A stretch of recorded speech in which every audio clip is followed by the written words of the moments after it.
Hey everybody, it's another edition of NeoUnrealist. Looks like we're going to be talking about Kyle Rittenhouse again today. How are you all doing? See a lot of new people in the chat today.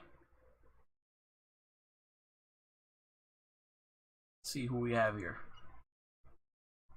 Trippy Liquids, the Kenosha Kid. First Kenosha name I've seen. Some guy. Sticky Foot. Been a bit. Yeah, so don't know if you guys have been following what's been going on. But it seems like Kyle Rittenhouse, he's in Illinois now, as far as I know. They had his extradition hearing, and it's been delayed according to what I last saw. So he's right now he's at home, as far as I know. And I think there's been like a 30-day delay on his extradition, so he's not even facing he's not even in the legal system in Wisconsin yet, but his charges have come out, and that's what we're going to start talking about today, the situation in Kenosha. So let's start off with that. It appears that after an overwhelming show of force last night, things were calm in Kenosha. Let's see, we have this WISN News, Wisconsin News, Feds Military Patrol Kenosha, and it looks like the show of force was enough to keep things calm, well, relatively calm, I should say. Let's have a look at what that looked like. Last night, 12 News spotted federal agents make a traffic stop downtown, including one agent with a vest reading bomb tech. We know that there are still people out there, instigators, that are trying to cause trouble and fire things up. Kenosha County Sheriff David Beth says the federal agents are here to assist local law enforcement. We've had people from marshals, FBI, ATF. We've had them from the very first day too. The feds have been here from the first day, helping with the exact same mission that everyone else is, to help protect the people of Kenosha and protect everyone who's here. In a video posted to Yeah, we're going to talk about this situation in a little bit, so I'm just going to skip forward. This is, looks like the cops and the U.S. Marshal, the Kenosha Police and the U.S. Marshals caught some Antifa doing some stuff they weren't supposed to. Let's skip forward to their presser that they held yesterday. The intent to destroy property, with the intent coming here into the area, with the intent to destroy property and to ruin lives. And those are the people that we need to all work together to keep them out of this community and keep them from doing the harm that they're intending. So Nick, how many federal agents and military members are on site right now? Well, Patrick, we've been talking about those federal agents. You can see police behind me going through the law enforcement center to a demonstration on the other side right now. But there are dozens of marshals, ATF, and FBI agents who are now on the ground here in Kenosha. The National Guard will tell us only that they have mobilized hundreds of soldiers, with more on the way, as we mentioned, from Arizona, Alabama, and Michigan. They will all be under the command of the Wisconsin Guard, though, Patrick. Okay, so they've got hundreds of National Guard in there. They've got some federal agents. I think the total force, when all is said and done, is going to be like 2,000 people coming in there to supplement the Kenosha police. But here we have the details that have been revealed in the State versus Kyle Rittenhouse, the criminal complaint. And, you know, having read this, I'm just going to say on first blush, I mean, this is, to me, this is a weak case. I don't see how you could not get a self-defense. Just their own evidence that they give here seems almost, it's exculpatory evidence, really, the charges against them. So I don't even know why they're even, why they're pushing this case. So let's read, this is the write-up in Hot Air. Gabriel Millar highlighted the release of this criminal complaint on Twitter. Here's Gabe's summary of the charges against Kyle Rittenhouse. If the names aren't immediately familiar, I'll explain in more detail below. The State versus Rittenhouse was filed today. He's charged with reckless homicide. That's Rosenbaum. That's the first guy that chased him, the famous red shirt guy that was dropping N-bombs on him, on the Kenosha Guard. They also added, believe it or not, this recklessly endangering safety charge against the Daily Caller journalist Richard McGinnis. I think his name is Richard. It's Richard McGinnis. If it's not his first name, forgive me. But he's the guy that, if you remember, took off his shirt and gave medical aid to the dying Rosenbaum and told Rittenhouse to call 911. They're saying that he recklessly endangered him, I guess claiming that he was in a line of fire or something, which to me is a bogus charge. Then they charge him with the intentional homicide of Anthony Huber, the skateboard guy, which, if you're convicted on that, it's a mandatory life sentence plus 5 years. So that's the most serious charge. And then they have attempted homicide on the guy Grosskreutz, the guy that he blew the half his arm away.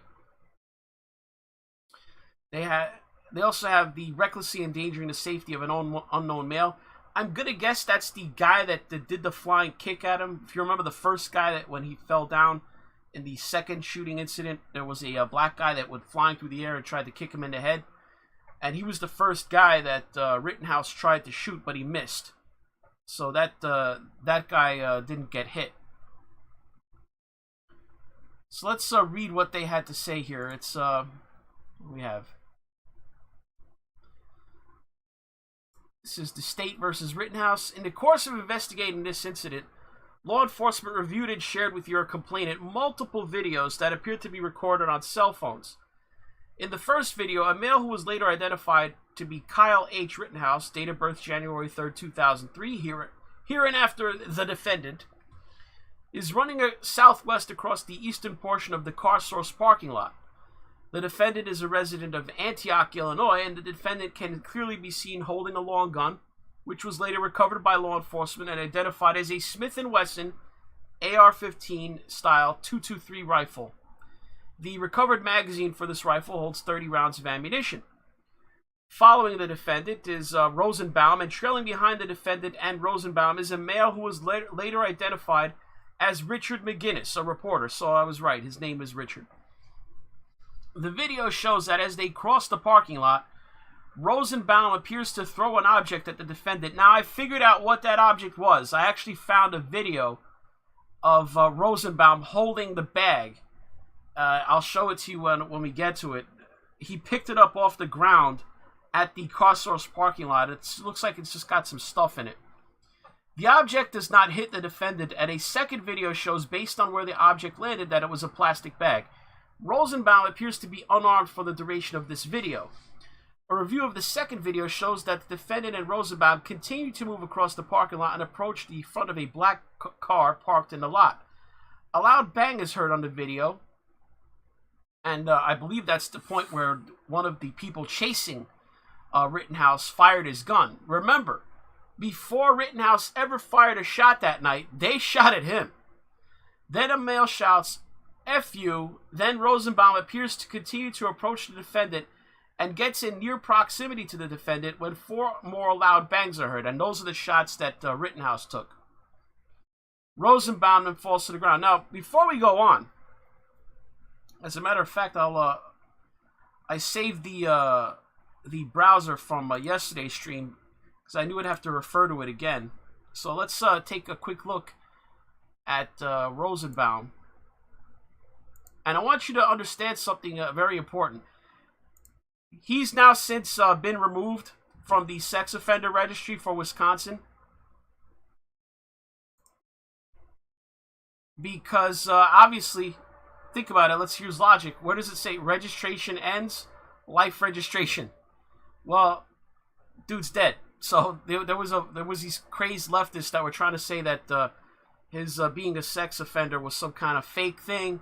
They searched for him on the registry and he wasn't there. And everybody's laughing because they're like, do you realize the guy's dead? They don't list dead sex offenders on the sex offender registry. But that's neither here nor there. The thing you got to realize that if you're on the sex offender registry and your crime involved exploiting a minor, someone who was underage, as is the case against Rosenbaum, he's not supposed to have any contact with minors. You know, they keep talking about, Rittenhouse, he illegally possessed a firearm. You know, that means he had no. Rosenbaum is a lifelong registered sex offender.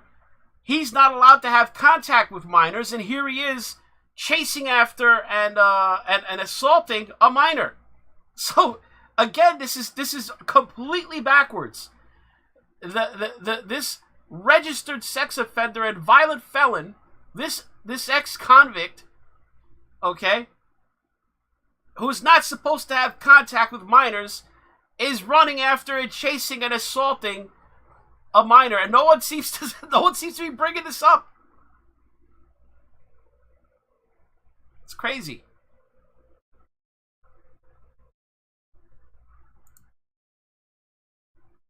So here's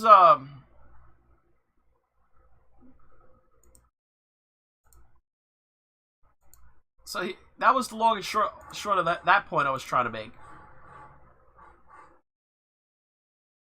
So they go on to then describe the defendant, then circles the behind the black car.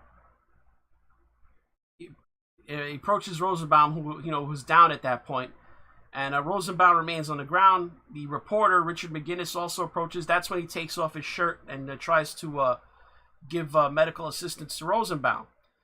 At that point in the video, you heard McGinnis tell he didn't realize that the guy standing next to him was the shooter. So he tells Rittenhouse to call 911. Rittenhouse makes a call. I haven't seen it anywhere that he confirmed that he was talking to 911. But whoever he was talking to on that phone call, he said, "I just killed somebody." And at that point, there was further gunshots were going off, and somebody was shouting, "Get that mother effer," and that's when he took off running. So let's go back to the.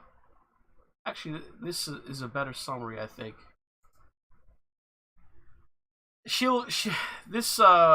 This account, Marina Medvin, she goes through the accounts in detail, the charges, and we'll just read off in the order that she takes them. The most serious charge is intentional homicide of Anthony Huber, that's skateboard guy, on which Kyle faces life plus 5 years. Evidence shows Huber hitting Kyle with a skateboard while Kyle is on the ground. Then Huber struggles to get the rifle out of Kyle's hands. One shot is fired during the struggle.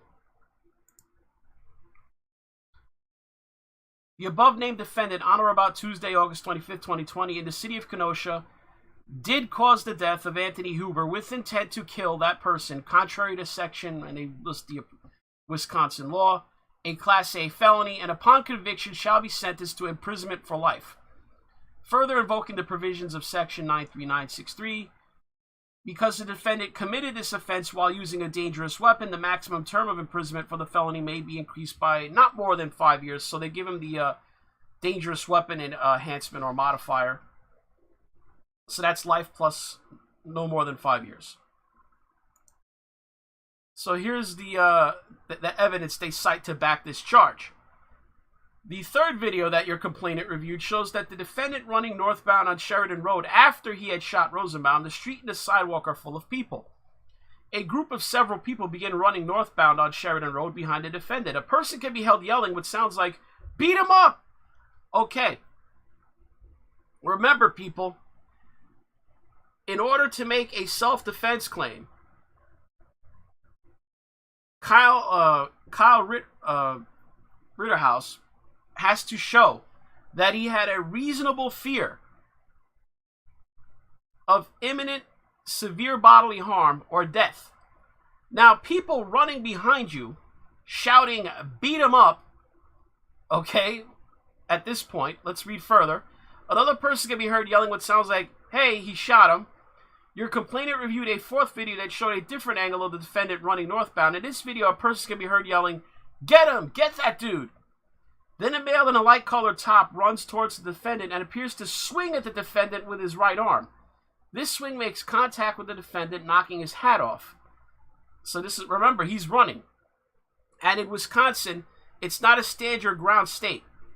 So you have that duty to retreat.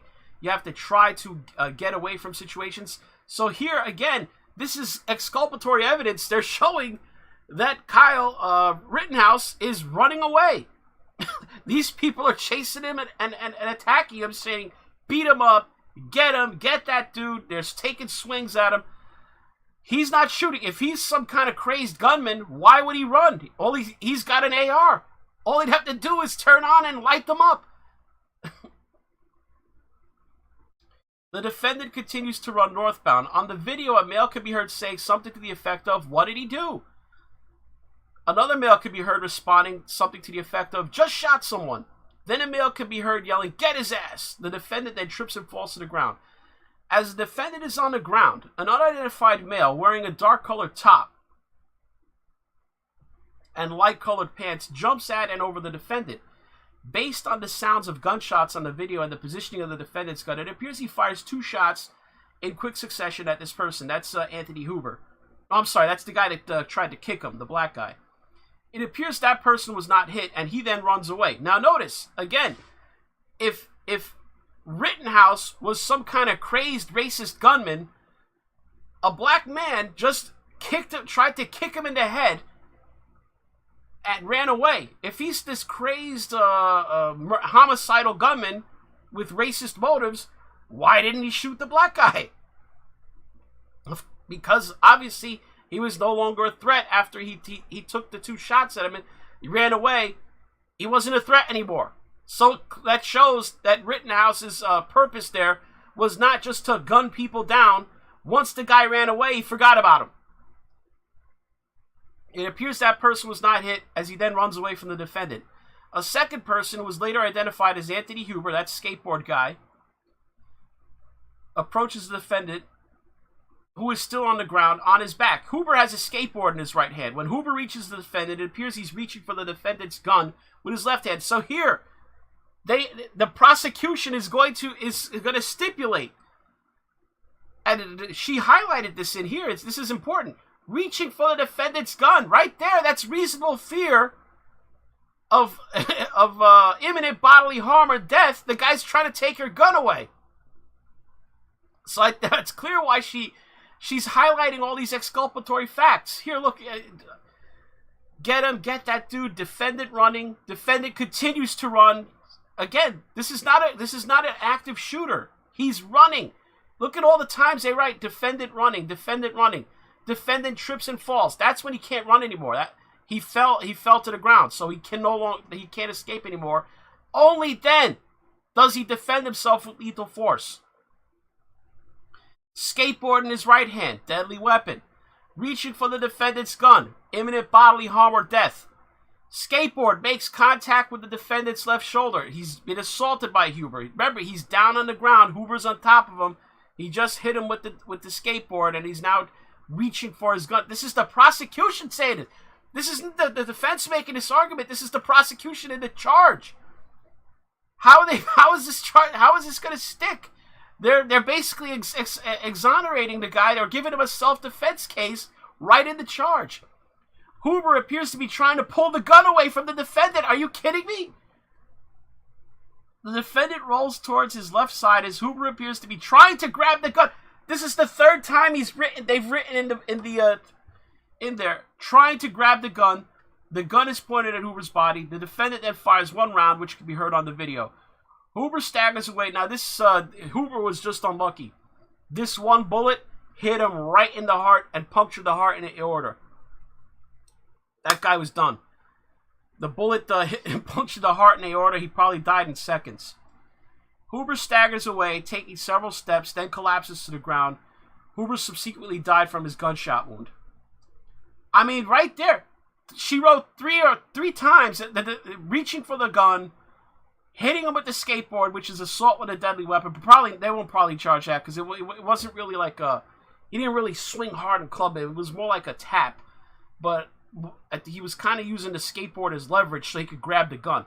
So, I mean, this to me reads almost like an exculpatory thing on that charge. How are they going to prove premeditated murder if he's running away and only when he falls and people start attacking him and trying to grab his gun away does he finally defend himself?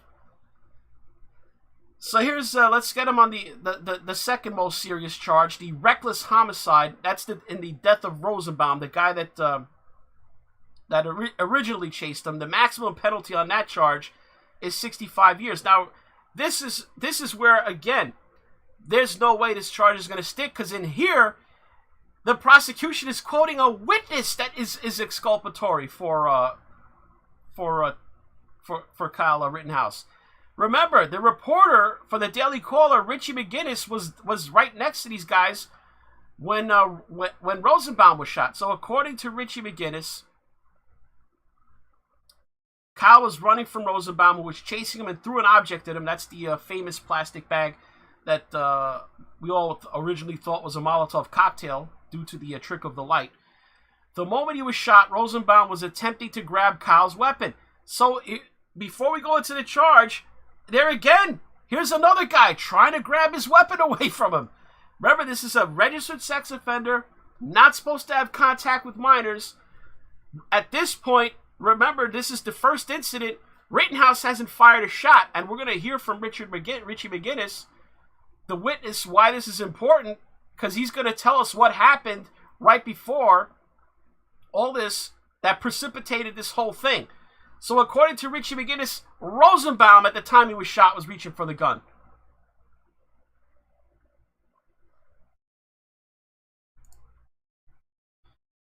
First-degree reckless homicide, use of a dangerous weapon modifier.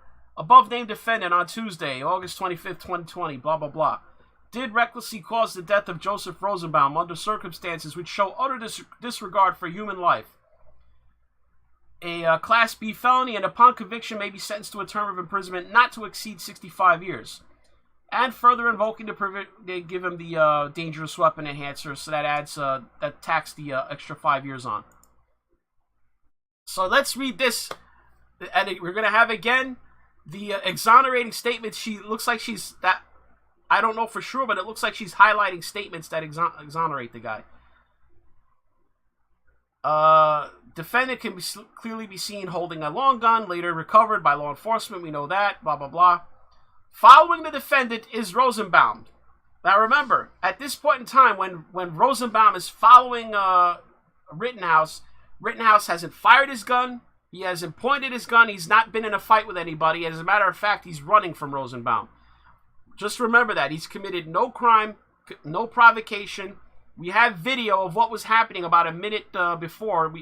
There's only like a gap of 90 seconds between when he's seen at one place and runs to the other. The video shows as they... so here they describe trailing behind the defendant and Rosenbaum is a male who was later identified as Richard McGinnis, a reporter for the Daily Caller. The video shows that as they cross the parking lot, Rosenbaum appears to throw an object at the defendant. So here he is. Technically, Rosenbaum is attacking him right there, but okay, so it's the plastic bag thing. The object does not hit the defendant, and a second video shows, based on where the object landed, that it was a plastic bag.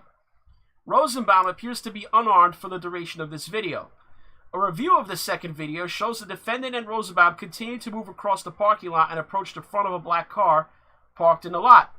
A loud bang is heard on the video. Now, that loud bang that she's highlighted there is one of the other people chasing behind Rittenhouse shoots a gun. So Rittenhouse hasn't done anything yet. He hasn't fired a shot. One of his pursuers is now firing a gun behind him. That's what makes him stop and turn around. A male shouts, "F you." Rosenbaum appears to continue to approach the defendant and gets in near proximity to the defendant when 4 more loud bangs are heard and Rosenbaum falls to the ground. And that's when the Rittenhouse's 4 shots. The defendant then circles behind the black car, approaches Rosenbaum. Rosenbaum remains on the ground. McGinnis approaches, removes his shirt. The defendant gets on his cell phone and places a call. Another male approaches. Defendant turns and begins to run away from the scene. Defendant running away saying on the phone, "I just killed somebody." Now let's go back to yesterday, to the video, and I'm going to show you why this is exculpatory. Here is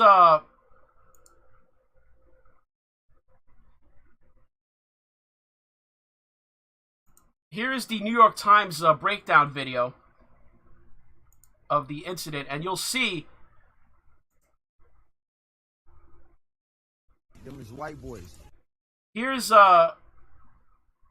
Rittenhouse entering the screen here, and he's going to be running from Rosenbaum, and we're going to hear from McGinnis what was happening just before you see him entering here.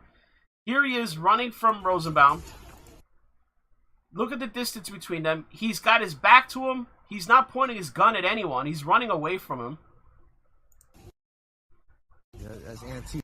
Here's Rosenbaum throwing the bag. Man. And you're going to see Rittenhouse is going to stop and turn to look when one of these fools over here opens fire with a gun. Oh, he got a gun, baby. There it is. This guy has just fired his gun, and Rittenhouse stops over here, and then he's going to continue to run, keep running from Rosenbaum, who then catches up to him at that black car.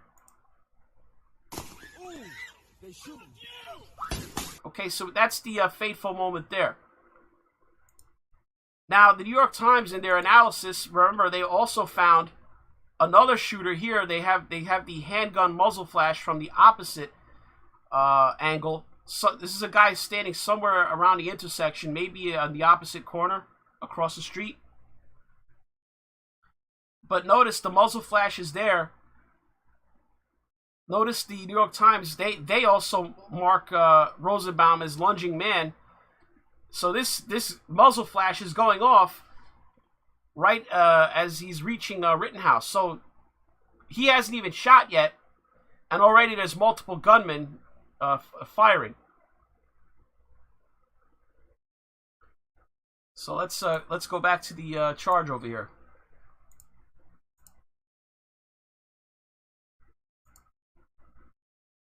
Detective Seapress. Now this is very important. This is the key witness that's going to show why this whole thing is ridiculous to begin with. This whole thing starts all because Rosenbaum decided he was going to chase and attack Rittenhouse.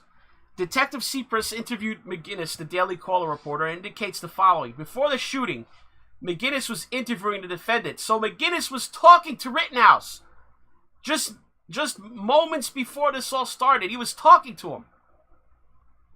The defendant told McGinnis that he was a trained medic. McGinnis stated that McGinnis, had handled many ARs and that the defendant was not handling the weapon very well. McGinnis said that as they were walking south, so McGinnis is walking with Rittenhouse here. Remember, they're trying to claim that he was protecting property, that he was looking for trouble, that he was out there trying to act like a cop. No, he's walking with McGinnis, walking south with another armed male who appears to be in his 30s. So remember, they were talking about that you need adult supervision to possess a firearm if you're if you're under the age of 18, 16 or 17 in the state of Wisconsin. So he's walking with another man, armed man, who appeared to be in his 30s. They joined him, and he said he was there to protect the defendant. McGinnis stated that before the defendant reached the parking lot and ran across it, the defendant had moved from the middle of Sheridan Road to the sidewalk, and that is when McGinnis saw a male, Rosenbaum, initially try to engage the defendant. Notice, it isn't the witness McGinnis doesn't say that Rittenhouse tried to engage Rosenbaum. This is Rosenbaum trying to engage the defendant. And also recall, Rosenbaum, as a registered sex offender, someone who's attacked a minor, is not allowed to engage or have contact with minors. McGinnis stated that as the defendant was walking, Rosenbaum was trying to get closer to the defendant, that's Rittenhouse, When Rosenbaum advanced, the defendant did a juke move, and started running. So here's the situation. Rittenhouse runs away from McGinnis and the 30-year-old guy with the gun to get away from Rosenbaum. McGinnis stated that there were other people that were moving very quickly. McGinnis stated that they were moving towards the defendant. So here's, again, exculpatory evidence is right there in the charge that you had this group that wanted to chase and attack him. McGinnis said that according to what he saw, the defendant was trying to evade these individuals. So this witness is now just basically throwing the whole case away. How'd they even charge him at this point? He's been attacked by a violent felon and his associates. McGinnis described the point where the defendant had reached the car. McGinnis described that the defendant had the gun in a low ready position, meaning that the gun was raised but pointed downward. So he was not pointing the gun at Rosenbaum. The butt of the gun would have been at an angle downwards from the shoulder. McGinnis stated that the defendant brought the gun up. McGinnis stated that he stepped back and he thinks the defendant fired 3 rounds in rapid succession. McGinnis said when the first round went off, he thought it hit the pavement. So again, he's showing that the gun was actually pointed down. He wasn't even aiming it. McGinnis felt something on his leg, and his first thought was wondering whether he'd gotten shot. McGinnis was behind and slightly to the right of Rosenbaum in the line of fire when the defendant shot. Now, this is going to amaze you guys. I think we're gonna find out that Rosenbaum actually wasn't shot in the head. The wound that we all saw in Rosenbaum's head was actually a graze wound. It appears that the shots that killed him was the worst shot he got actually hit him in the groin and shattered his pelvis. So let's see. McGinnis stated that first round went into the ground, and when the second shot went off, the defendant actually had the gun aimed at Rosenbaum. McGinnis stated he did not hear the two exchange any words. McGinnis said that the unarmed guy, Rosenbaum, was trying to get the defendant's gun. She didn't just highlight that part. She underlined it. Rosenbaum was trying to get the defendant's gun. This is the eyewitness who was standing right there. McGinnis demonstrated by extending both of his hands in a quick grabbing motion and did that as a visual on how Rosenbaum tried to reach for the defendant's gun. She underlines that again. This is the second time that McGinnis has stated to the police that Rosenbaum was reaching for the defendant's gun. Detective Seapress indicates that he asked McGinnis if Rosenbaum had his hands on the gun when the defendant shot. McGinnis said that he definitely made a motion that he was trying to grab the barrel of the gun. McGinnis stated that the defendant pulled it away and then raised it. McGinnis stated that right as they came together, the defendant fired. McGinnis said that when Rosenbaum was shot, he had leaned in towards the defendant. So, again, more exculpatory. Rosenbaum and his people chased Rittenhouse. No provocation from Rittenhouse. Rosenbaum had no business approaching Rittenhouse as a registered sex offender. He's not supposed to have contact with the minors. And one of his pursuers fired a gun. At least one. We believe there are 2 gunmen out there who were firing before Rittenhouse actually fired his weapon. And only after Rosenbaum closed with him for the second time and reached for the gun.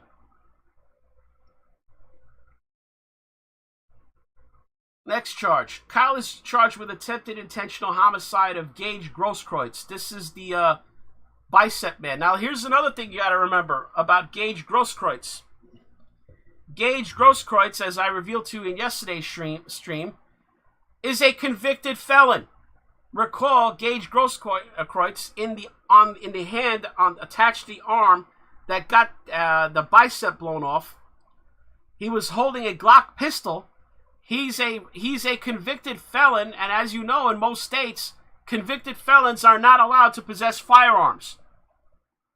Furthermore, and most importantly, what did we learn from Grosskreutz's friend yesterday? Let's go back to my information panels from yesterday's stream. What did we learn? Here's Grosskreutz. They managed to save the arm. He just has that nasty injury there where he's obviously going to have to do something about the bicep mass that he's lost. But here's the friend. Posted on Facebook, by Jacob Marshall. Ben Stuckless. So the kid shot Gage as he drew his weapon. Remember, this is posted by his friend on Facebook. If he's called to testify, he could be called to testify by the defense now. He drew his weapon and Gage retreated with his gun in hand. I just talked to Gage Grosskreutz, too. His only regret was not killing the kid and hesitating to pull the gun before emptying the entire mag into him. Coward. Gage Grosskreutz, according to this conversation with his friend that he's now posted to Facebook, stated that he had intent to kill him and empty the entire magazine of his pistol into him. I submit to the jury, ladies and gentlemen, that a guy pointing a gun at you with the intent to empty the entire magazine into you is more than reasonable fear of imminent bodily harm or death. Wouldn't you agree? I mean, press... you tell me, chat. Do you think that a guy who admits that he had his intent, that his regret is that he didn't pull the gun faster to kill you and empty the entire magazine into you, he's basically admitting he intended to kill him? How is that not reasonable fear of imminent bodily harm and death? These are the facts. This is what's going to come out of court. How are they going to bring this case? There's no case here. Rittenhouse doesn't lose. He has the right to defend himself. This is insane. They chased him. He didn't do anything. Rosenbaum is a registered sex offender. He's not supposed to be anywhere near him, let alone chasing him and grabbing his gun. Someone in the chat said hearsay. No, this is not hearsay. This is direct testimony. This is direct testimony. If his friend testifying about a conversation he was a party to is not hearsay.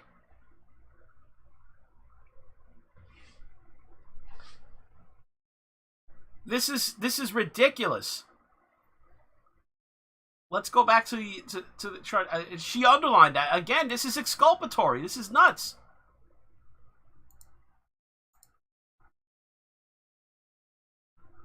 Let's go through some of the super chats. I've been falling behind on that, guys. I apologize to you guys.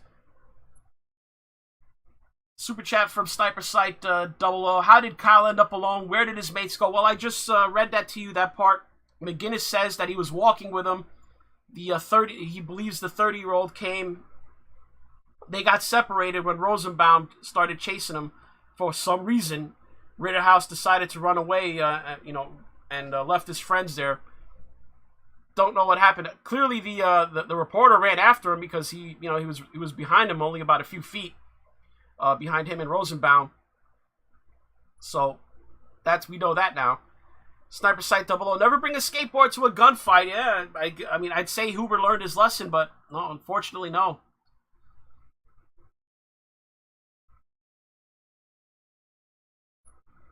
Super chat from SW. Keep doing what you do. Look, I gotta call him like I see him, guys. Look, before I go on, in a perfect world, this kid didn't. He's 17. He probably shouldn't have been there. Dangerous place. But regardless, all those people shouldn't have been there. The thing is a riot. I don't think anybody should have been there. But he has a legal right to be there just like anybody else, and he has the right to defend himself.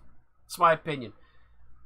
Super chat from Shecky Shabang. They still think they'd win a civil conflict. I guess so. I mean, they're pushing it that way, it seems like. So, getting back to my point about Grosskreutz.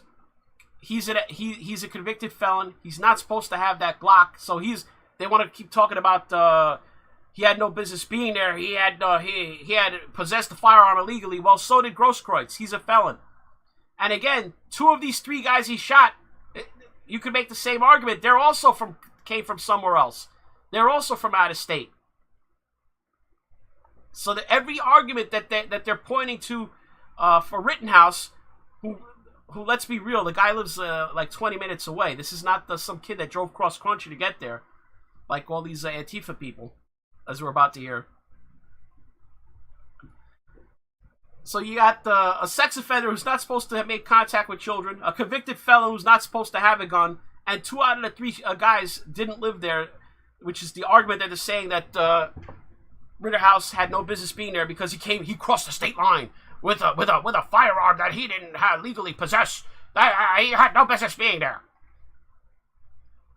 Well, neither did these clowns. Let's read about the Grosskreutz. Grosskreutz approached Kyle, who was sitting on the ground at that moment with a pistol in his right hand. Kyle shot Grosskreutz in the arm holding the pistol. Now, the thing about you have to remember is that the time that Rittenhouse shot Grosskreutz, Grosskreutz had the pistol pointed at his head. So, we don't know. Grosskreutz intended to kill him, according to his friend's testimony anyway, that he posted up to Facebook, and that his regret was that he didn't empty the magazine into him. And at the time that he was shot in the arm, had the pistol pointed at the kid's head. I don't know about you, but I if I'm sitting on that jury, I'd have to say, yeah, at that point you have a reasonable fear of imminent bodily harm or death.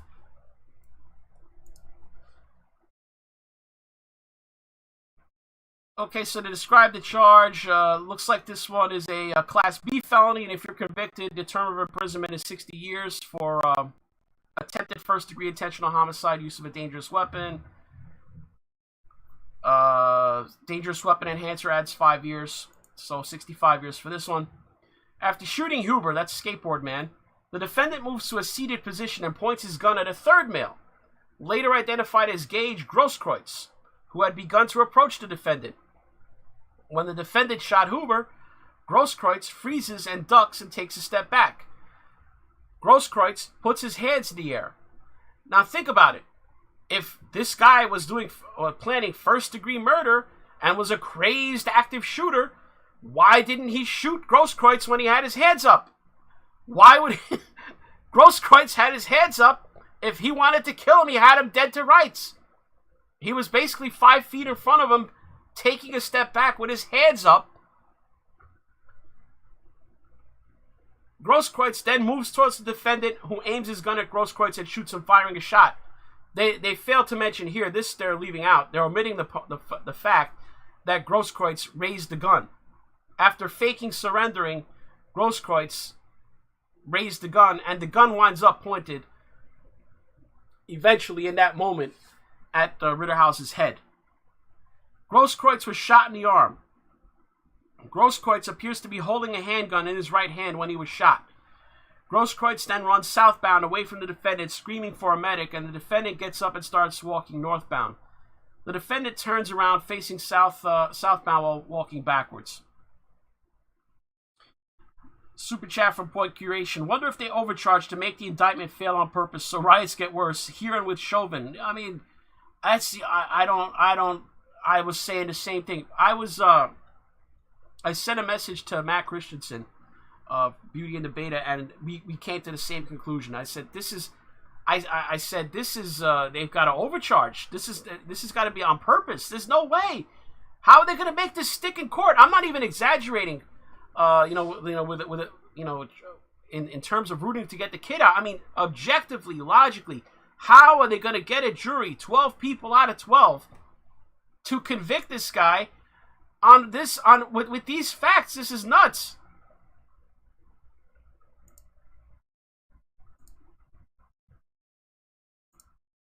What other bullcrap charges? I mean, reckless endangerment of Richie McGinnis. McGinnis was following behind Kyle and Rosenbaum I'm not going to... Maximum of 17 years. He didn't even shoot at the guy. I mean, they're charging him for somebody he never shot at. First degree recklessly endangering safety, use of a dangerous weapon.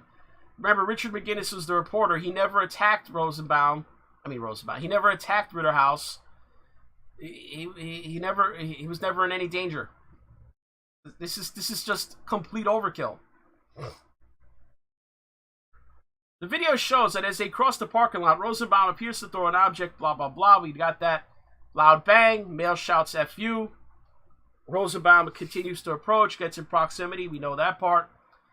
Defendant circles the black. Okay, they present no evidence. Rosenbaum appears to continue to approach the defendant and gets in near proximity to the defendant, and 4 more loud bangs are heard. Rosenbaum falls to the ground.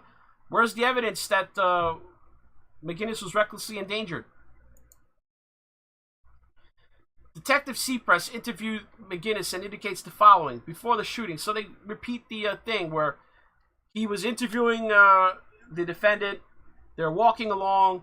They're joined by a friend of the defendant, a male who appears to be in his 30s. That's when Rosenbaum runs up, tries to engage. And just remember, in case any of you didn't see my stream from yesterday, just remember this was a belligerent guy. So here is Kyle is charged with I was right. He's charged with the reckless endangerment of unknown male, and it appears the unknown male is the kicker, the flying kicker here. This guy. So this was in the second shooting incident. This was actually the first attacker that was shot at. So Kyle shot at him twice but missed. Now, if he was some crazed gunman, how come he didn't continue shooting at him?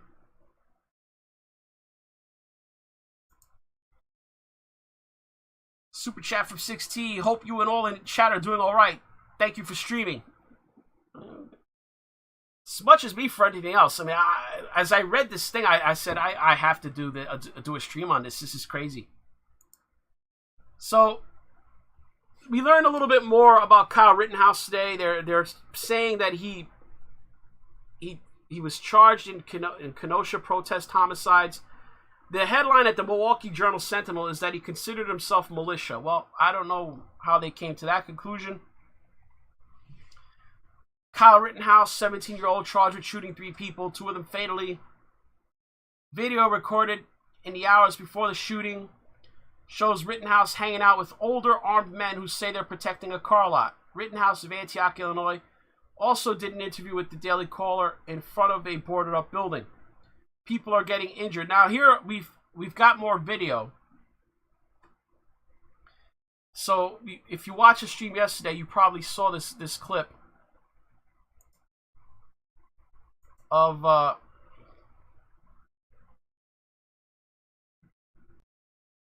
when he describes what he was doing. Here? Obviously, you're armed and you're in front of this business we saw burning last night. So what's up? So people are getting injured, and our job is to protect this business. And part of my job is to also help people. If there's somebody hurt, I'm running into harm's way. That's why I have my rifle, because I need to protect myself, obviously. Someone in the chat's saying they hope he's got a good defense attorney. He's got a great defense attorney. Lynn Wood has taken his case. We're going to hear about that in a little bit. Lynn Wood is the guy that got the 1996 Atlanta Olympics bomber, Richard Jewell. Richard Jewell, who was, I should say bomber, he was falsely framed for the 1996 Olympic bombing in Atlanta. It was Lynn Wood that got him off, and Lynn Wood also is the lawyer for Nicholas Sandmann, the Covington Catholic guy, who was smeared by CNN, MSNBC, and all these media outlets. And Lynn Wood, one of those defamation cases, has made Nick Sandmann a wealthy young man. But here, in this interview here, he indicates to Richard McGinnis that he's there to render medical assistance, and he pats that bag and says, "This is my medic pack." That's his med pick. What are you doing out here? Med pack, med kit. Super chat, Patrick Delano. Keep up the great work.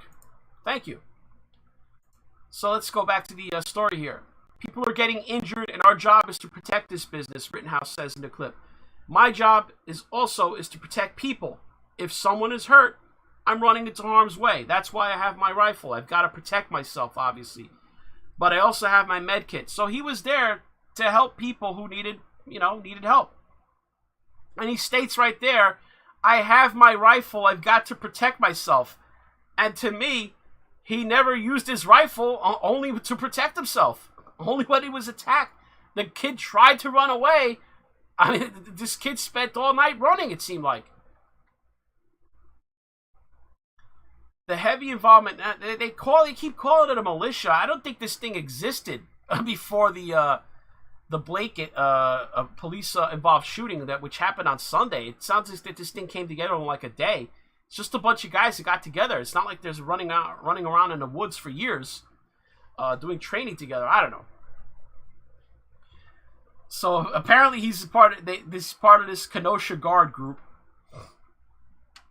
and then people were trying to say that he was a boogaloo. Now we've got definition on that. The Boogaloo Boys, they say he's not with them, and it's obvious why. If you followed this guy's Facebook and his social media accounts and his mom's social media before they locked him down, this guy was super pro-cop and pro-Trump. Boogaloo Boys, yeah, they're all over the place, but one of the things they all agree on, the Boogaloo Boys, they hate the cops. This kid wanted to be a cop. I think he even, there's a picture of him wearing like a cop-like uniform. He's in some kind of like junior cop kind of program. Nah, this kid's not Boogaloo. So the large presence of armed men Tuesday night in Kenosha has been linked to a local militia group known as the Kenosha Guard, which created a Facebook event called Armed Citizens to Protect Our Lives and Property. The invitation was reposted by the far-right website InfoWars. Yeah, it's not there anymore. I think Facebook took it down. The Kenosha Guard's Facebook page, which was taken down late Wednesday, yeah, it's gone now, called it a social club. But a post signed Kenosha Guard Commander, written to Kenosha Police Chief Miskinnis Tuesday, said this: "As you know, I am the commander of the Kenosha Guard, a local militia. We are mobilizing tonight and have about 3,000 RSVPs. Our effort has made the national media. I ask that you do not have your officers tell us to go home under threat of arrest as you have in the past. We're willing to talk to Kenosha Police Department and open a discussion. It's evident that no matter how many officers, deputies, and other law enforcement officers that are here, you will still be outnumbered." At a news conference Wednesday, Miskinnis said he didn't know what group Rittenhouse was part of. He wouldn't comment on the circumstances leading to the Tuesday night shootings, saying the investigation was too new. Rittenhouse was arrested Wednesday in Illinois and is expected to be extradited to neighboring Kenosha County to face charges in the coming days.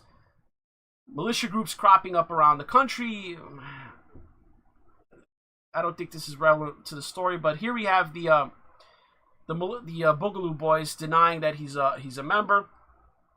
Another militia group called the Boogaloo also has attended all 3 nights of the protests in Kenosha so far, according to Justin Mishler, a self-proclaimed member who lives in Belvedere, Illinois. About a dozen armed Boogaloo members were at the protest Sunday, about 2 dozen Monday, and more Tuesday, he said. Their purpose was to provide security and protection for businesses, he said. Mishler said the Kenosha Guard is not affiliated with the Boogaloo. So the Boogaloos, if you've watched what's been going on in Kenosha, they actually just sort of march around with Black Lives Matter, and they seem to be protecting the group. It sounds like a group that's probably a day old or less, Mishler said, adding that neither he nor his fellow Boogaloo Boys know Rittenhouse. He's not one of us, Mishler said. That makes sense to Friedfeld, considering that Boogaloo questions the legitimacy of police, while civil militias such as Kenosha Guard want to align with law enforcement.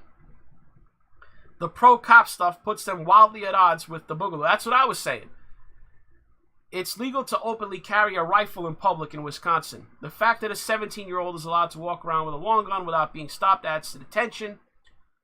Friedfeld said just the presence of a firearm can escalate quickly to murder. We appreciate you guys. Rittenhouse appears to be a strong supporter of police. According to his Facebook page, it's locked down now, so you can't see what's on it, which has since been taken down. His page featured pictures of badges with black bands across them, which police wear in mourning when a fellow officer is killed. An image of Rittenhouse and another man was framed in a blue circle that contains the words duty, honor, courage, and Blue Lives Matter. Rittenhouse was also shown in a photo of participants in the Grayslake, Lindenhurst, Haynesville Public Safety Cadet Program. Okay, that's the picture I saw with him wearing that cop-like uniform. The website for that group, also removed from view Wednesday, said cadets who are between the age of 14 and 20 are schooled in police procedures including traffic stops, crash investigations, firearms, domestic disputes, and crime scene investigations. So, what do we have here? They're talking about the interaction he had with the cops where they said, "We appreciate you guys," and they tossed him a bottle of water. And this is when he told people that he was offering assistance if anybody was needed help.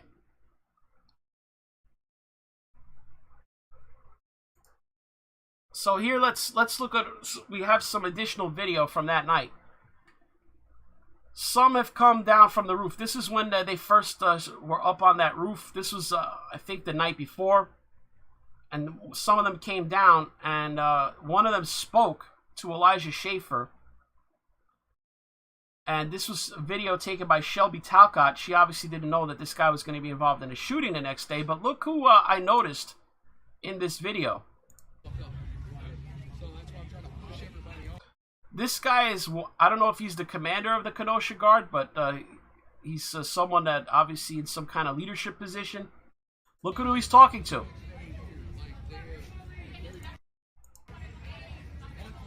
Here's a woman holding a pistol, some kind of baton or stick. Notice who this guy is here. That's none other than Grosskreutz, the guy who got part of his arm blasted off by Rittenhouse. He's in this black t-shirt and khaki shorts. This was the day before, and look who walks by during this conversation.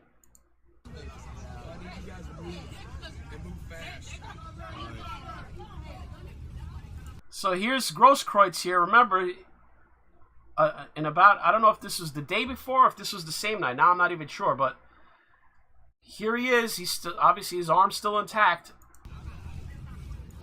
Look who's coming by. There's Rittenhouse walking. These guys, Grosskreutz saw Rittenhouse here. He knows. He's even filming him with his phone. He's taking video with his phone. I mean, these guys have been buzzing and stalking these guys for 2 days.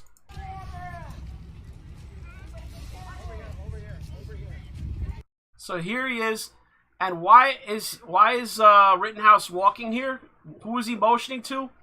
You remember in another video that I showed you in yesterday's live stream when he claimed he was an EMT, and he said, "Do you guys need help?" And he walks over to him. Well, guess what?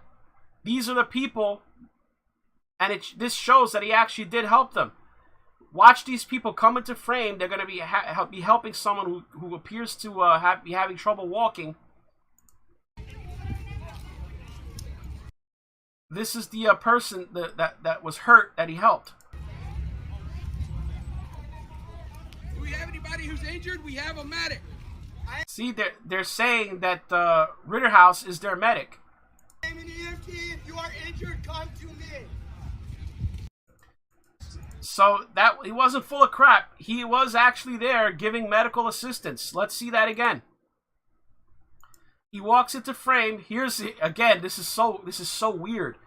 Grosskreutz is filming, is taking video of him with his phone.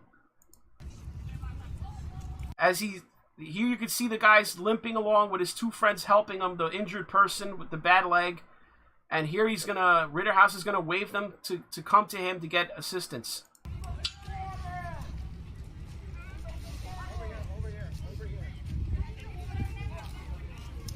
So that wasn't propaganda. He actually was helping these people. Do we have anybody who's injured? We have a medic.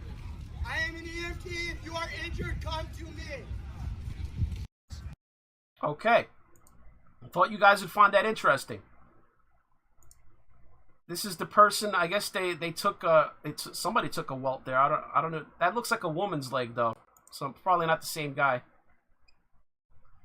But now you could see when things were starting to get serious between these people. This is what led to the situation where Rosenbaum starts chasing Rittenhouse. The Black Lives Matter protesters, they start coming over when they notice these guys standing here and they don't like it.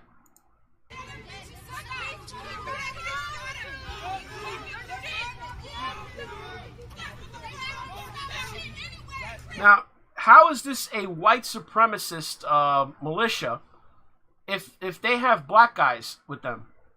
That's what I'm trying to figure out.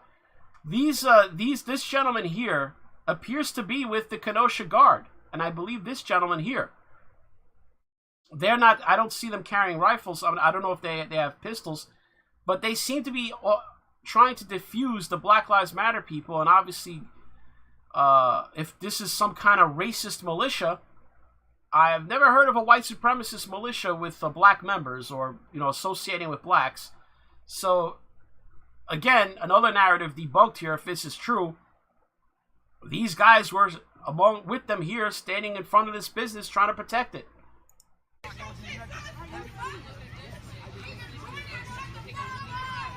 Notice these guys. Most of them, their guns are pointed down. They're not engaging. They're not aiming at anyone.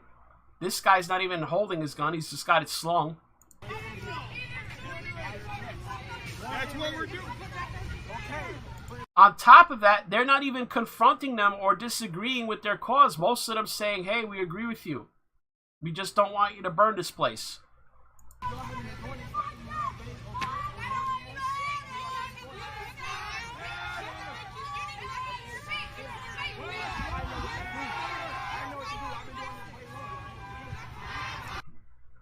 So here we got, they're standing around.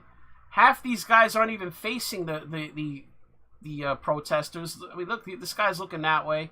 This guy's looking that way. This guy's looking that way. There's no tension here.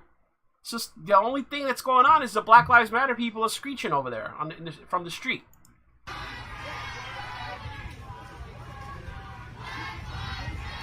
Here's another guy. He's not even holding his rifle. He's just got it slung.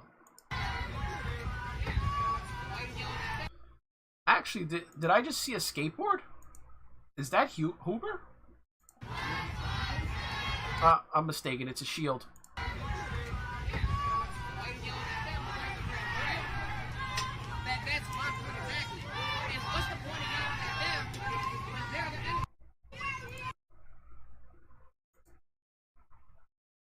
All right, so now we start things are getting a little more heated now.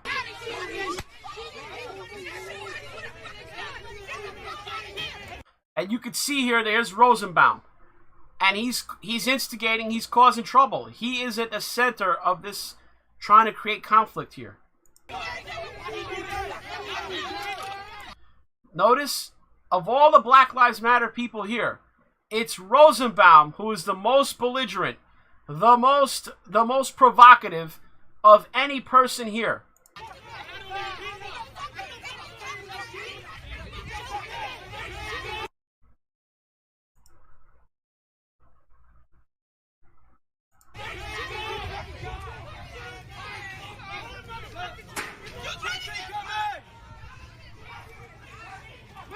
Here again, the Kenosha Guard, they just keep backing away. They're backing up.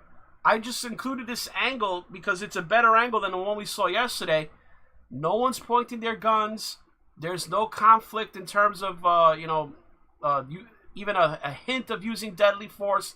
As a matter of fact, the Kenosha Guard, at every turn here, they look to be the ones giving ground, backing up, stepping away when things get too hot.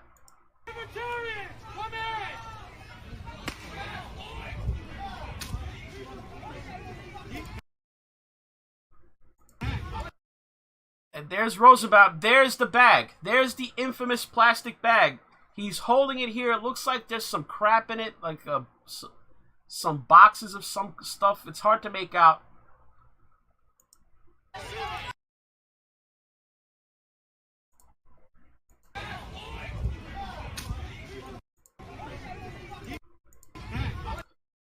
The infamous plastic bag. So then they set some tires on fire. And then it's not long after that when the gunshots rang out.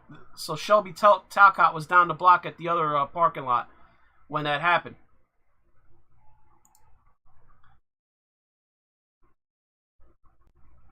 But here's again the Kenosha militia, just trying to show what they were doing. They were just kind of standing around.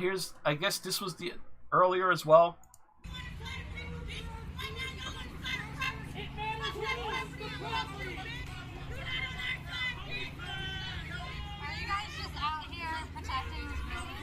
We're out here trying to protect residents, we're trying to protect the innocent people, and we're trying to protect the businesses of the citizens out here.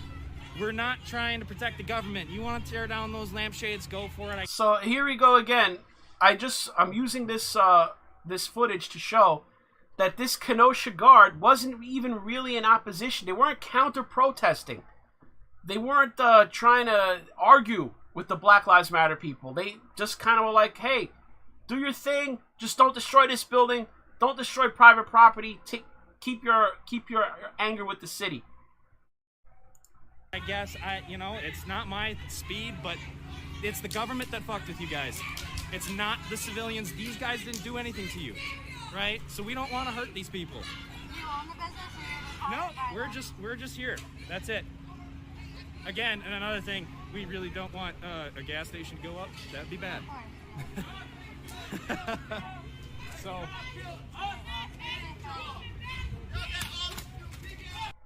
So that's one guy talking. You're going to notice another guy, again, doesn't express opposition to Black Lives Matter, sort of agreement, or agree to disagree attitude, you might say. It's like, just move along. Don't cause any trouble here, and you don't have any problem with us. I'm on your side as long as you're against the cops, but you can't burn down your local businesses.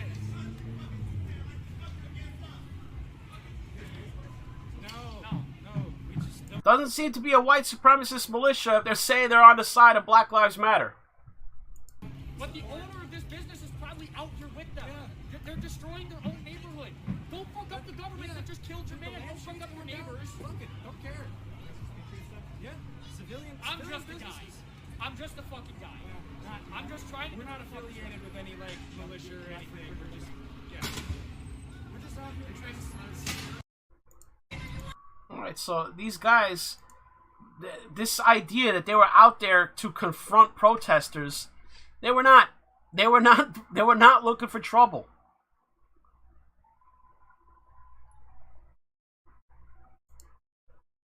So here's I mentioned to you, the lawyer for Nick Sandmann, that's Lynn Wood. He's now taken up the case of Kyle Rittenhouse pro bono. I didn't realize yesterday. He's doing it for free. On Thursday, Lynn Wood, one of the lawyers representing Nick Sandmann, the Covington Catholic High School student defamed by many media outlets, announced he would take up the case of Kyle Rittenhouse, the 17-year-old boy who opened fire at Kenosha rioters, apparently in self-defense, and was arrested under suspicion for first-degree intentional homicide. Now, I like the way PJ Media wrote that in there. Apparently in self-defense. Anybody looking at these videos and who reads the charges as put forth by the prosecutor has to say apparently in self-defense. So how else could you read it? As in Sandmann's case, many media outlets and political figures have demonized Rittenhouse, with some calling him a white supremacist, despite the lack of any evidence. That's what I want to know. Why is he being called a white supremacist? Based on what? There was nothing in his Facebook page other than seems to be an appreciation for the police. There was nothing there about white supremacy. I've never heard a quote from him that would give any indication to that. I've seen him, he has no associations. None of these people appear to be white supremacists. The Kenosha Guard itself appears to have black members. Where is this white supremacist angle coming from? How do they justify it? This guy, if he gets off on these criminal charges, he could be Nick Sandmann 2.0 because all these people calling him a white supremacist. He's not Donald Trump. He's not a public person. That's defamation, just as in the case of Nicholas Sandmann when they tried to paint him as some kind of white supremacist.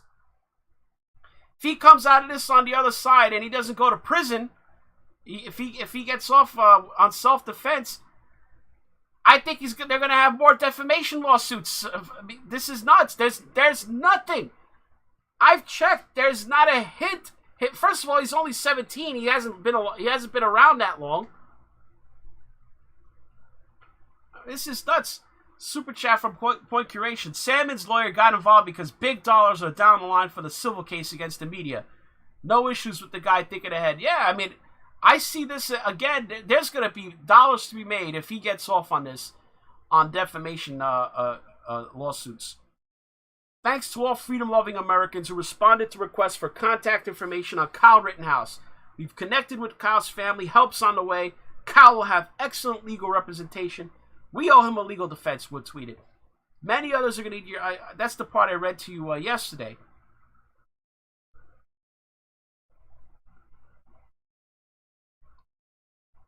I'm going to see if there's something here.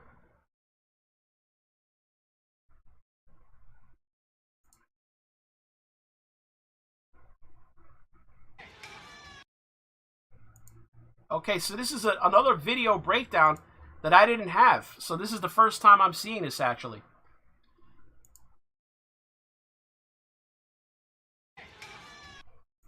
So let me pause it here. They note the handgun muzzle flash. Note, I was going to say Nick Sandman. Rittenhouse has not fired his weapon yet. So this is the second gunman confirmed that fired their gun before he ever fired a single shot that night. So explain to me how, if the Black Lives Matter or Antifa, whoever these people are, if they're shooting their guns, how come he can't defend himself from a guy trying to take his gun in the middle of an apparent gun battle?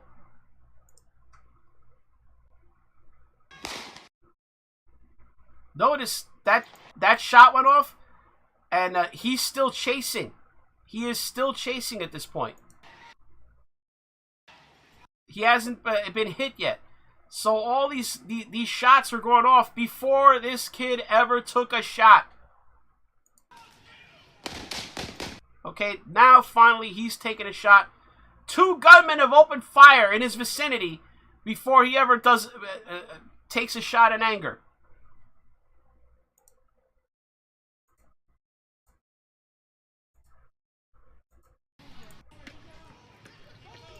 Here's McGinnis. Now, notice how close McGinnis was.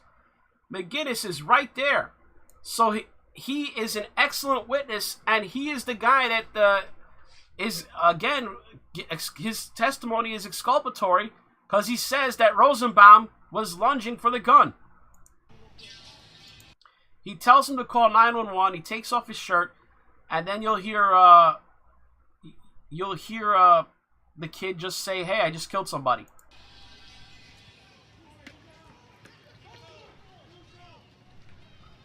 So he's on the phone. It appears I'm guessing it's 911. Who else would he be calling at this point?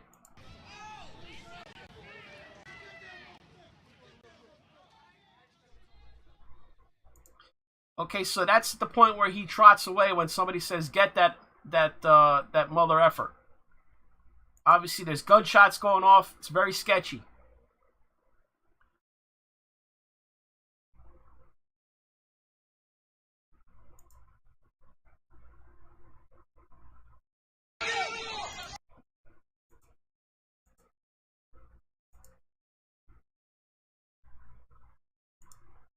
Here you can see, I just wanted to highlight that Grosskreutz, the guy who survived being shot, his handgun is out as he approaches.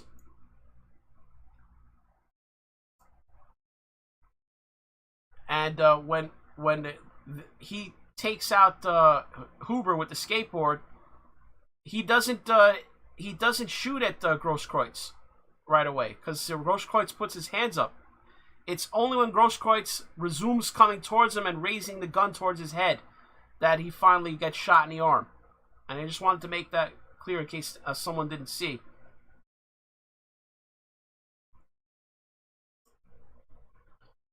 So here's an update. Super chat from Snictus. No message. Thank you, appreciate it. Here's the Illinois judge granting Kyle Rittenhouse's request to delay the extradition hearing. I guess this gives his attorney, Lynn Wood, and the legal team more time to examine the case. I gotta think they gotta lobby the attorneys to drop these charges or lower them significantly, because how are they gonna go to court and prove this? If I'm on that jury, I'm like, what am I missing here? They attacked him, they chase him, they try to take his gun, then they chase him again, he's on the ground, they're trying to kick him in the head, he's getting hit with a skateboard, they're trying to take his gun again, and another guy admits he was trying to kill him with his gun. A gun an illegal gun, by the way, because he's an ex-felon.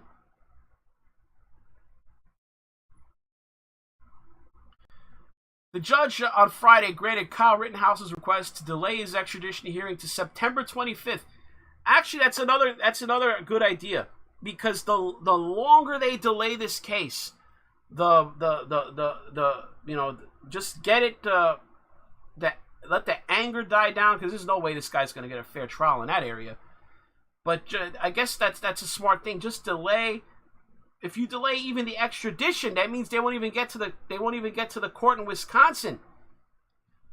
So it sounds like they're going to try to push this to the end of the year. Look at that.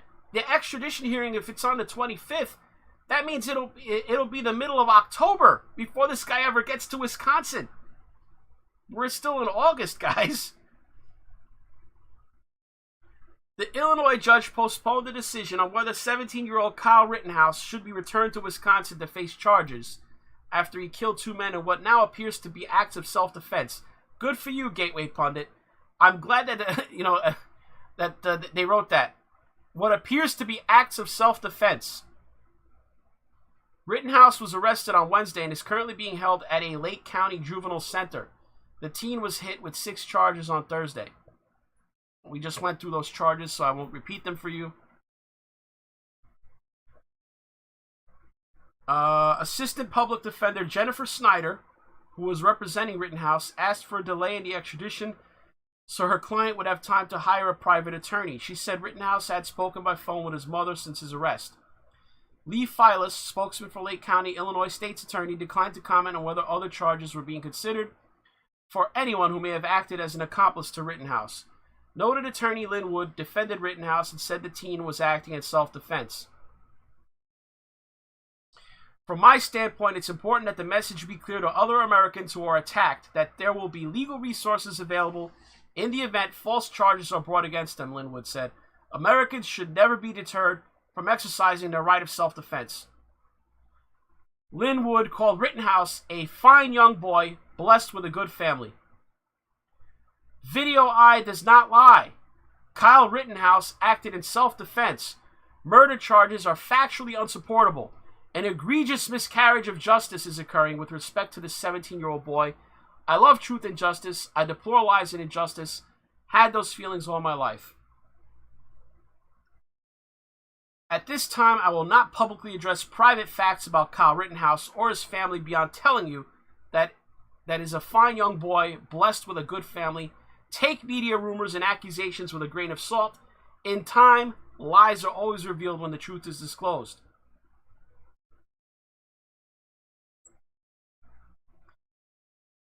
Yeah, here's what I was telling you about when Gage Grosskreutz, at the time he was shot, was pointing a gun at Hoover's head. See where that gun is pointed? Right at his head. If that's not a reasonable fear of imminent bodily harm or death, I don't know what is, guys. Notice also, he shot Grosskreutz. This guy, how come he doesn't get shot? If he's an active shooter, if he's there to kill, if he's there to just drop bodies indiscriminately, why is this guy right in front of him not getting shot? After he takes care of Grosskreutz and he runs away screaming for a medic, why didn't he kill this guy?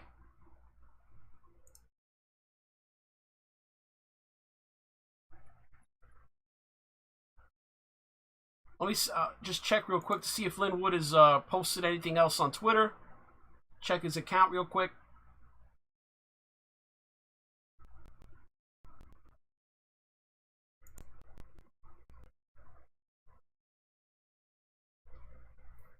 Okay. So the latest tweet from Lynn Wood is, George Soros has ordered the U.S. Constitution. He is not going to get it. How do I know?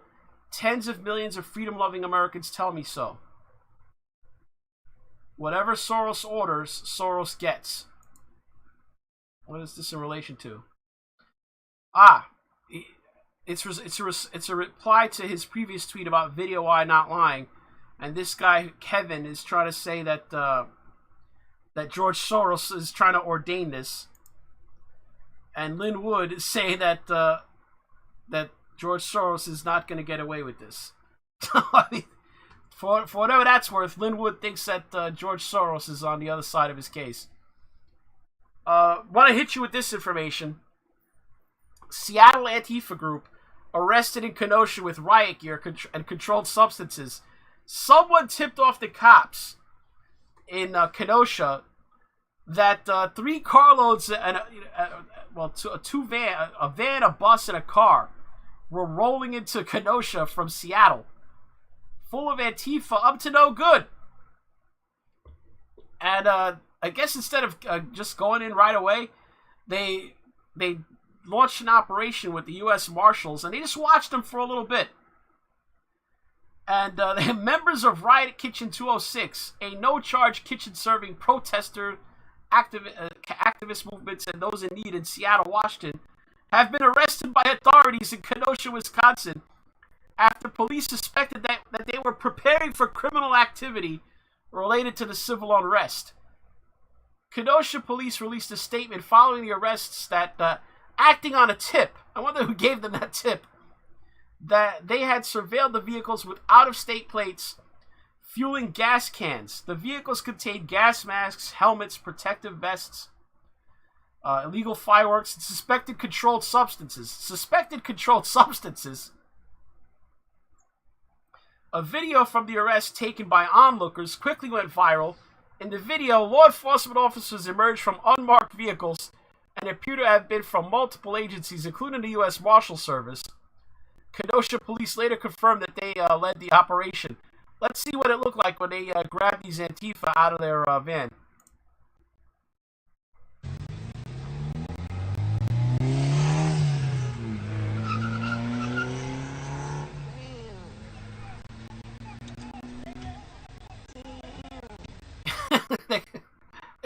I guess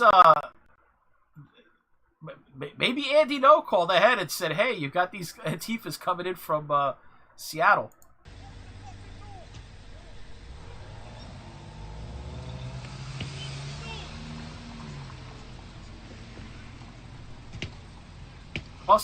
Busting out their windows.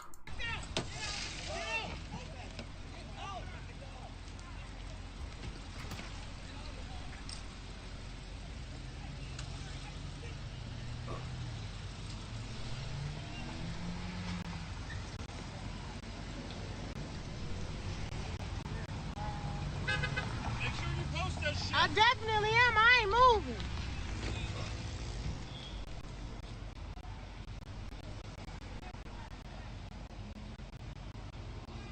They just fucked these Black Lives Matter people up at Speedway for nothing. They wasn't doing shit. They wasn't doing nothing. Nothing. They didn't do nothing, huh? I guess they give you gasoline with the sandwiches.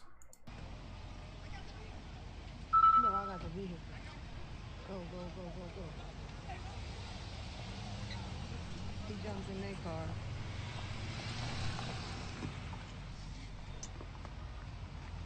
I like how they just rolled in, grabbed the suspects, threw them into cars, and now they're just leaving. That's the police inside.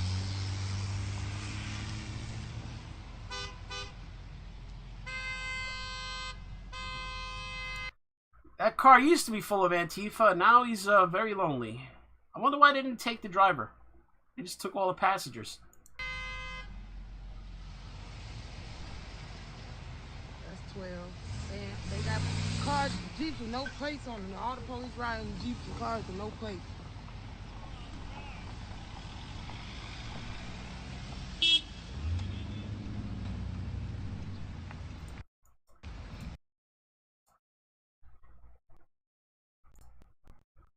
So the Kenosha Police Department released a statement, a short statement. During the early evening hours of August 26, 2020, Kenosha Police Department received a citizen tip alerting us to several suspicious vehicles with out-of-state plates meeting in a remote lot near State Highway 50 and Green Bay Road. Acting on this information, Kenosha police officers located the suspicious vehicles and took up surveillance. Kenosha police were assisted by the United States Marshals. The vehicles were a black school bus, bread truck, and tan minivan. Kenosha police confirmed the out-of-state license plates. Police followed the vehicles to a gas station near Washington Road and 30th Avenue. Police observed the occupants of the black bus and bread truck exit and attempt to fill multiple fuel cans. Suspecting that the occupants of these vehicles were preparing for criminal activity related to the civil unrest, officers attempted to make contact and investigate. The officers exited their vehicles, identified themselves, were wearing appropriate identification, and then detained the occupants of the bus and bread truck. The minivan attempted to drive away. However, Kenosha police stopped this vehicle and ultimately forced entry to the minivan and arrested the occupants. The vehicles contained various items that included helmets, gas masks, protective vests, illegal fireworks, and suspected controlled substances. The 9 individuals were arrested for disorderly conduct and are pending charging decisions by the Kenosha County District Attorney. Now, ordinarily, this wouldn't be big news that 9 Antifas got swept up. But, guys, this is not an isolated incident. 74 people are facing federal charges for crimes committed during the Portland demonstrations. The FBI has dropped the hammer on Antifa. 74 people facing... Remember, this is not the local prosecutor with the slap on the wrist, catch and release. This is the federal prosecutors. These charges are for real. 74 people facing federal charges for crimes committed. This is just out of Portland. 70, that put a major dent in Antifa. 74 facing federal charges. U.S. Attorney Billy Williams announced today 74 people are facing charges for crimes committed adjacent to or under the guise of peaceful demonstrations in Portland since May 29, 2020. They go on to describe for more than 90 consecutive nights, riots, blah, blah, blah. Guys, look at this list. Charged defendants include Edward Carubas, 24, charged with assaulting a federal officer. These are felonies. All these, some of these carry, charges that could go as long as 20 years. 20 years, 5-year minimums. You got to remember, in the federal system, they have these minimum sentences. You know what it is to face a minimum of 5 years and a maximum of 20 for some of these charges? Some of these are arson, assaulting a federal officer. A lot of these is just assaulting federal officers. That's serious in the federal system. And they're still looking for more. The FBI's asking. These cases are being investigated by the FBI, U.S. Marshal Service, the Bureau of Alcohol, Tobacco, and Firearms and Explosives, U.S. Immigration and Customs Enforcement, Homeland Security Investigations, and the Federal Protective Service. They're being prosecuted by the U.S. Attorney's Office for the District of Oregon. Indictments, complaints, and informations are only accusations of a crime. Okay. To help identify actors who are actively instigating violence in the city of Portland, the FBI is accepting tips and digital media depicting violent encounters during demonstrations. If you've witnessed unlawful violent actions, we urge you to submit any information, photos, or videos that could be relevant to investigations at fbi.gov/pdviolence. Let's... I guess last night, Trump, he basically breathed fire against Biden. He went completely over the top. And I thought it was great, but what I thought was even better was the fireworks show afterwards. Because that seemed to really upset the people outside.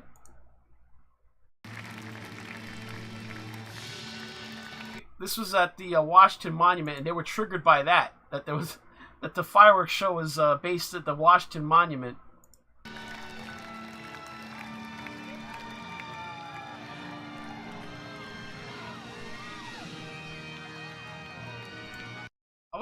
wanted to find the final part where they just it says like Trump 2020 in the air or something.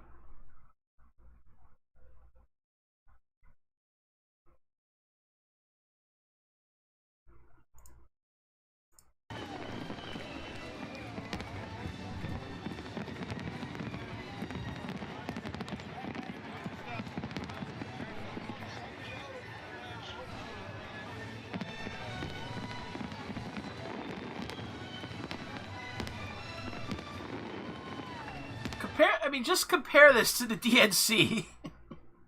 I mean, I won't kill you on this, but just compare that to the snoozer of the DNC. The RNC was a lot better than that snooze fest. I mean, and just in the wake of those two of the two political conventions, you've had caller after caller calling up C-SPAN saying they're going to leave the Democrat Party now. So it's like, let's see if we can hear one of these. I will be changing that. I'm a lifelong Democrat. My family comes from the Kennedy Democrats, and I will be voting for Trump this election. Norma, did you watch the Democrats last week? No, I did not. I couldn't be bothered watching them. I want to tell you also that we're from Massachusetts, and we were lifelong, and my parents were Democrats, but we're not anymore. We're Republicans. America, to me, is freedom of speech is the biggest one that the Democrats have just lost me on. They've been attacking it. They keep preaching that they're the party of love and tolerance, but you got to read the fine print. That's only if you believe as they do. And that's not the way we are in this country. If I hate every word coming out of your mouth, I'm going to fight right next to you to make sure you get to say it. That's what America's about. And guys, I can't play this for you. It goes on for almost 9 minutes. 8 minutes, 51 seconds. Just caller after caller after caller calling the Democrat line saying, nope, not voting Democrat this year. But afterwards, after the the GOP convention was over and they were walking out, the Black Lives Matter people and the just started harassing and assaulting the Trump supporters. Here they go. They're in front of the church again. That's St. John's Church. They tried to burn it down the last time they swarmed in front of it. Now they're back. If we don't get it, burn it down. So these people are threatening to burn down this damn church again. Burn it down! Burn it down! We don't get it! Burn it down! We don't get it! Burn it down! All right. I mean, you heard the man. If they don't get their demands, they're gonna burn the church down. Here we got your typical race. We got the white woman calling the black officer a traitor and an Uncle Tom. I mean, you can't make this up. We have the white woman calling the black officer the Uncle Tom. Hey, fuck you, King Lady, I know you. You're a traitor. Hey, traitor. That's what you are. Watch that fucking fight. Watch that. Uncle Tom.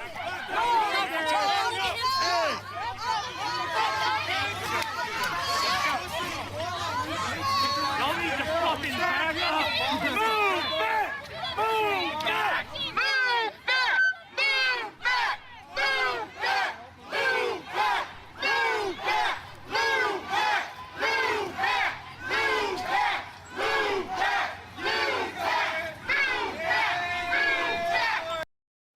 Move back, you. So here we go. What's this chaos they're causing on the street here, according to Drew Hernandez? What the fuck is wrong with you? Oh, here they are. Here they are, just assaulting cops. This is insane. Look at them just fight these cops openly. What the fuck is wrong with you?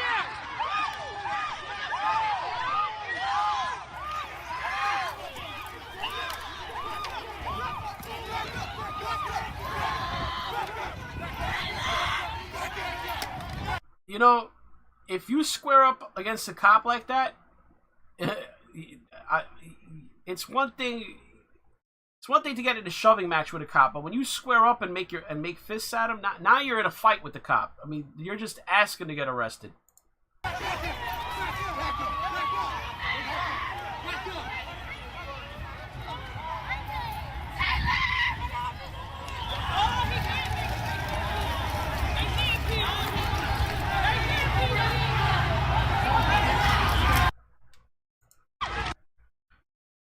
Let's see what else went on there.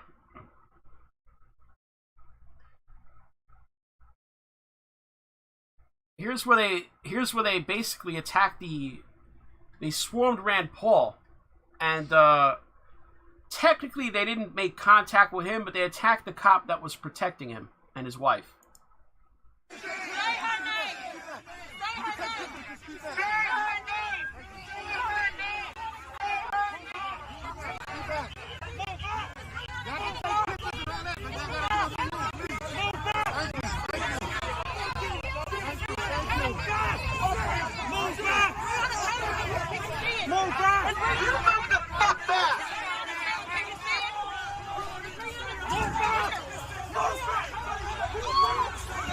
And here's Rand Paul. He's checking to see if the cop's okay. Now remember, Rand Paul, he's a doctor himself, so I guess he's trying to find out if the cop's all right.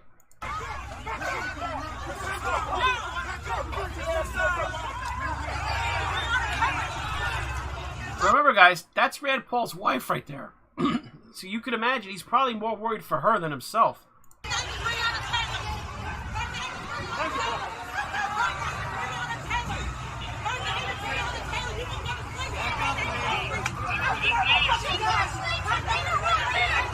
What's up, bro? I got you.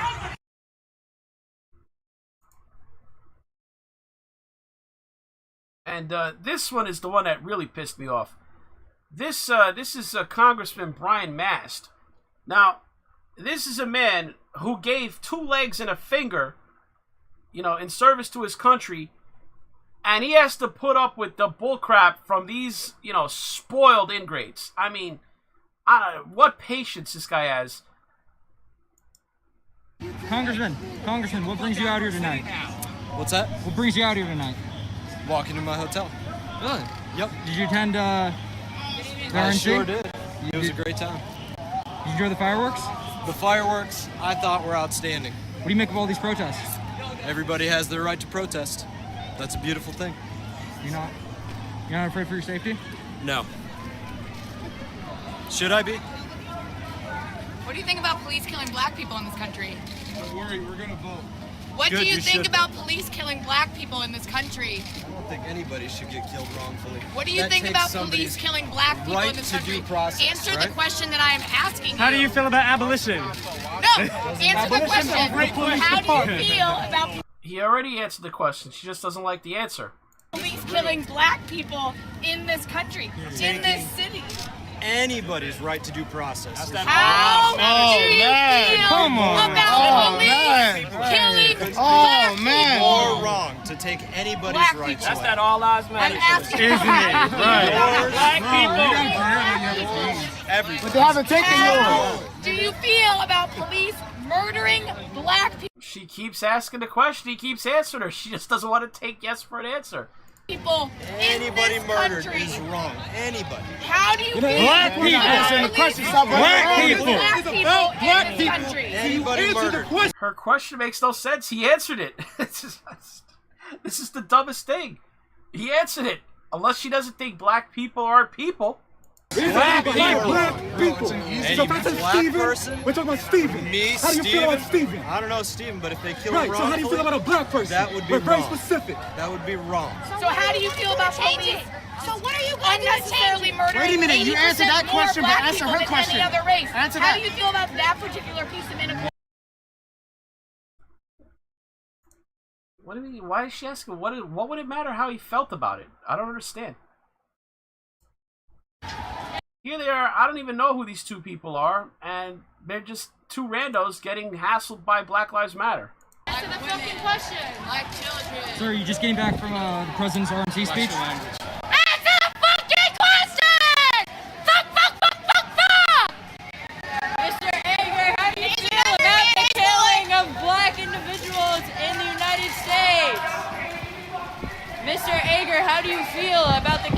black individuals within the United States. Mr. Ager, how do you feel about the killing of black men in America? Black women, black children. Mr. Ager, how do you feel about the killing of black individuals in America? Mr. Ager, how do you feel about the killing of black individuals in the United States? Mr. Ager, how do you feel about police brutality?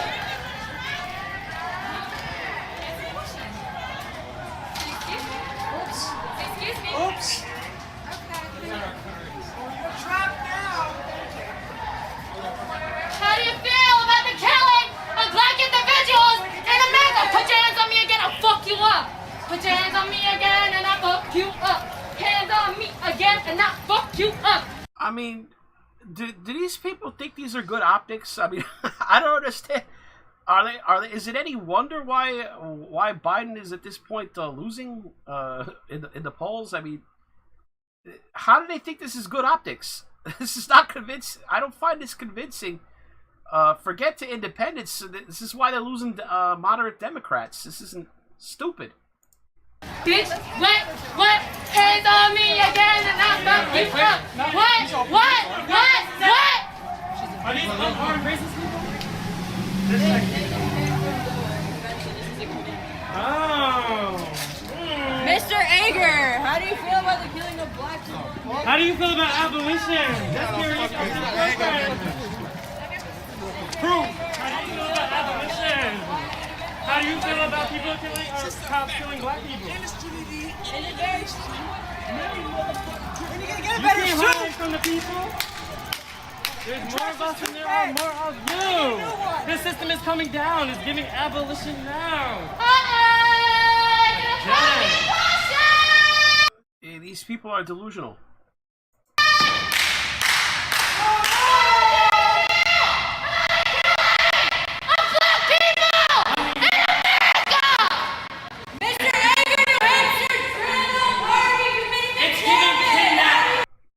Okay, I mean, do these people? I don't understand. What do they think they're doing?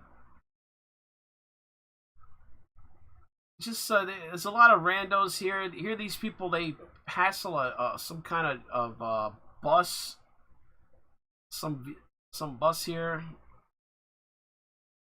Okay, this is the wild one. This one you need to explain to me. This guy just showed up in blackface at the Black Lives Matter Plaza, so as you will imagine, chaos will ensue.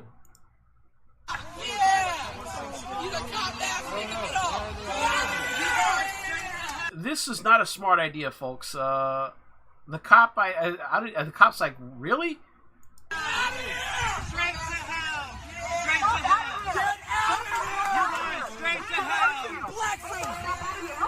All right, probably not a good idea to commit a crime right, literally 2 feet in front of the cops.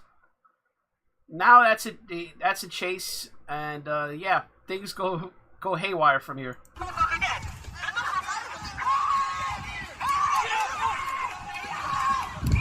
I gotta say, I didn't expect the cops to catch him, given the relative size differences here. But I gotta give the cops credit; they were persistent, and they eventually get the guy.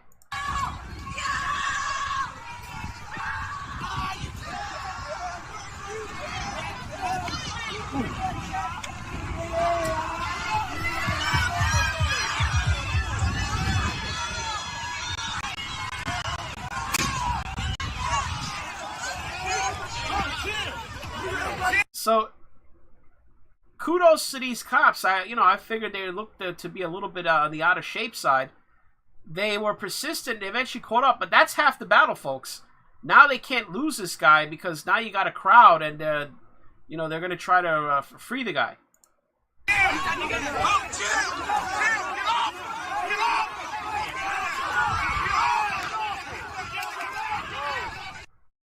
So yeah, I don't know what was possessed that guy to show up there like that.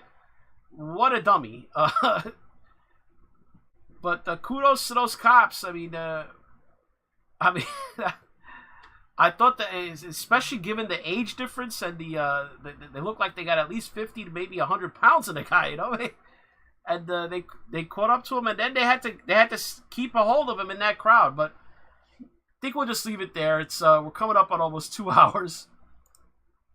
I think I've given you as much of an update as I can on the story.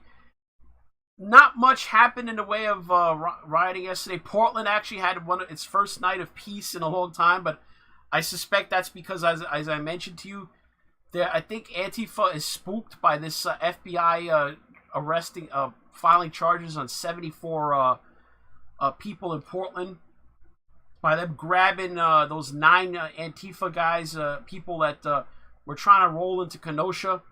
So if you combine those 9 with the 74 that they charged out of Portland, I mean, think about it. They grabbed one of those people in Alaska. I mean, if the guy thought he was going to get away in Alaska, that didn't work because they found him up there. I think Antifa must have got spooked because they laid low. They did not come out to play last night in Portland after 90-some days. So go figure. That's my story. I'm sticking to it. All right, guys. So thanks for checking me out today. It's going to be all for this NeoUnrealist. If you want to help the channel out, do me a favor. Hit like for this video. Lightly tap it. You don't have to mash it. This isn't the Adamcast IRL. Leave a comment below. Mash down on the subscribe button, like I said. If you're not already subbed to the channel, click on the notification bell next to it. You got to put it on the all setting to keep up with the newer content. Because YouTube, they mess around with you if you don't put it on the all setting. As a matter of fact, if you subscribed to this channel a long time ago, check and make sure you still are. They sometimes pull that unsubscribe you without you knowing trick. But if you want to contribute directly to the channel, you want to toss your hard-earned dollars into the tip jar, you can follow the links below in the description of Patreon, Subscribestar, or PayPal. But if you watch this when it uploads later onto BitChute, it's just a lot easier. You can click on the green tip pledge button there. It's right on the video player. But most importantly, guys, thanks for watching.